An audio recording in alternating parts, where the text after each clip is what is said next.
Maxwell equations. Maxwell equations is the foundation of the electricity and magnetism, the same as Newton's the laws of the motion, which is the foundation of the classical mechanics. So Maxwell combines the four equations together. So you have seen these four equations already, starting from the Gauss law, okay, for the electricity. So now from the Gauss law, it said that if you have the source, so let's call the Q enclosed, the enclosed charge, right? So you get the electric field here, okay? So now for the Gauss law, for the magnetism, it means that there's no magnetic monopole. So if you consider the magnetic field, it just comes from the magnetic dipole, such as the North Pole and the South Pole. Faraday's law, right? So it said that if you have the change of the magnetic flux, it will induce the electric field. So that's called the Faraday's law.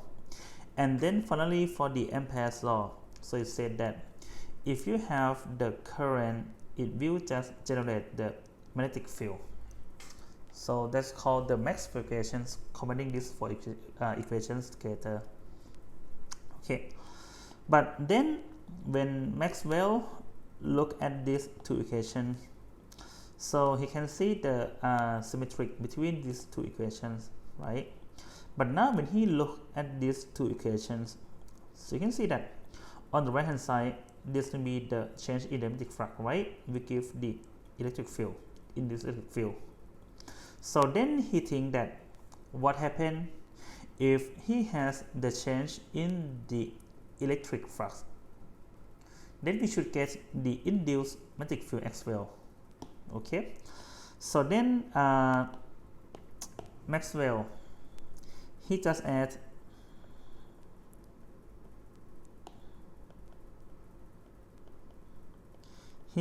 his name, right, into this, and then he just put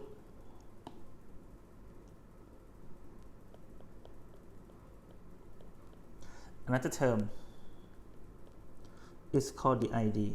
Okay, so now this ID is called the displacement current.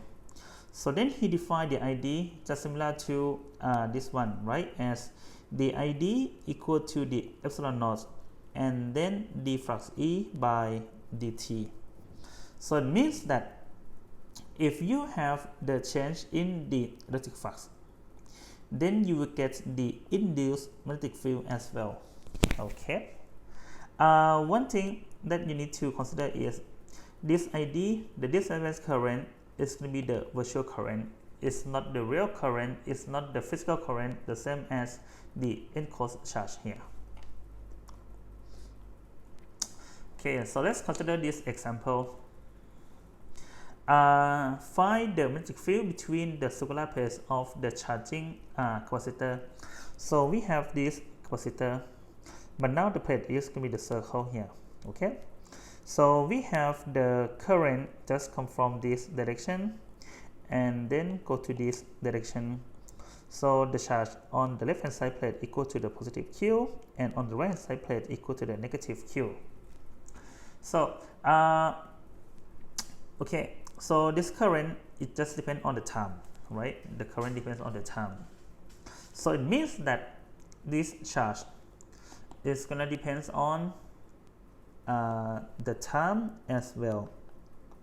So the charge is not constant.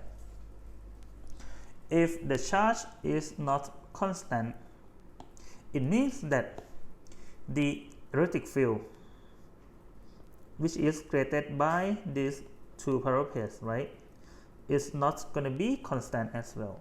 Okay, so this E just depends on the times t. Okay, so this E is not constant as well.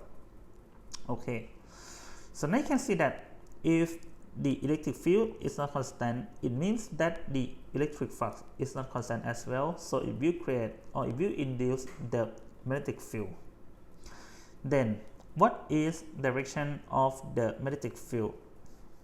Direction of the magnetic field, just the same as when you use the right hand rule, right? So let's say that if your Okay, so this will be the right hand. So your thumb, okay, just go into this direction. So this will be the direction of the electric field. Then the four fingers here will represent the direction of the induced magnetic field. Okay, so then from this picture you can see that the direction of the magnetic field can be, let's say here, okay, something like this, and maybe it can be here as well. Okay, and etc. Right, it will go forever. So now for the part A, we just want to find the magnetic field strength between the solar plate, right? When the R is less than the radius of the plate. So this capital R is the radius of the plate here. So now you can see that, let's say that we just want to find the magnetic field, let's say at this R. Okay. So now this small r is less than the capital R. So it means that magnetic field is inside the plate. Okay, so then let's just start from this equation. Let's just start from the ID first, right? We have the ID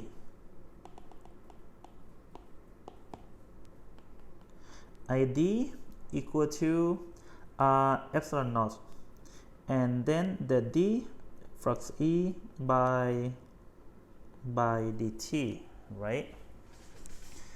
And then equal to the epsilon naught. So now for the for the flux E, right? We know that the electric flux equal to the electric field, and then times the area that the electric field is passing through. So right now we are considering this area. Okay, we are considering this area because we just want to find the magnetic field in this circle here, right? So now this area equal to the pi and then small r square.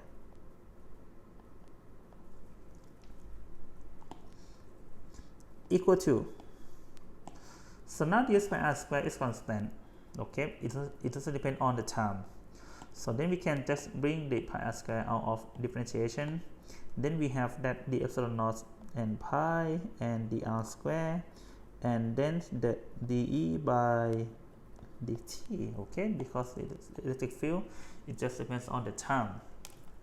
Okay, so now then we just plug in this one into the Ampere's Maxwell law. This. So we have that the closed loop integral of the b dot the dl, right, equal to the mu naught and then times the I enclosed and then plus the ID. So from this picture, we don't have the real current of the physical current passing through this loop, right? We don't have the real current passing through this loop. We have only the virtual current, which is called the displacement current, passing through this loop. Then it means that this term just go to 0. Okay, now the left hand side of the equation, the closed loop integral of the b dot dl, right, it just equal to the b and then times the circumference of the circle. This is equal to the 2 pi times the r, right, equal to the epsilon naught, the mu naught pi r square, and then dE by dt. Okay, so then finally we can get that the magnetic field, right, the magnetic field when the r is less than the capital R is going to be equal to the epsilon naught, the mu naught, and then over let me write this way, 1/2 epsilon naught mu naught, and then times the r, right, and then times the dE by dt. Okay, so this can be the answers.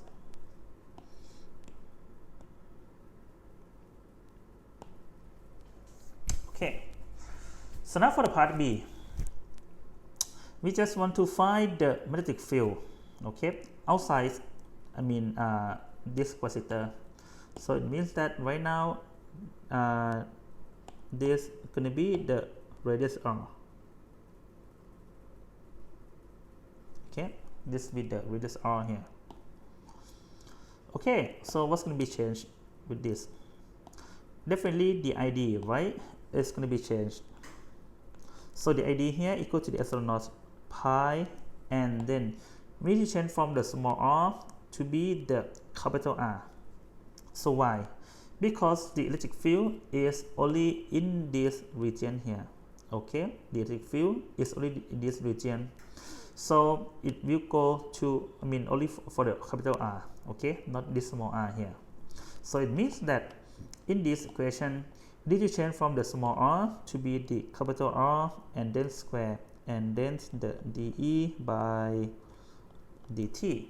Okay, that's with the displacement current. Now, for the magnetic field, right, we can use this equation. We have that the B times the 2 pi R, and then equal to the epsilon naught, the mu naught, right, the pi, the capital R square, and the dE by dt. So then finally we get that the magnetic field outside the region of the capacitor, right, equal to the 1/2 the epsilon naught, the mu naught, capital R square, and then over the R, and then the dE by dt, and that's it. Okay, so you can see that when the R is larger, so further away from this capacitor, right, the magnetic field, it just tends to the 0 here, compared to when we have the magnetic field inside this capacitor, right, the B just proportional to the R. So when for the R is larger to the capital R here, the magnetic field will be stronger and stronger.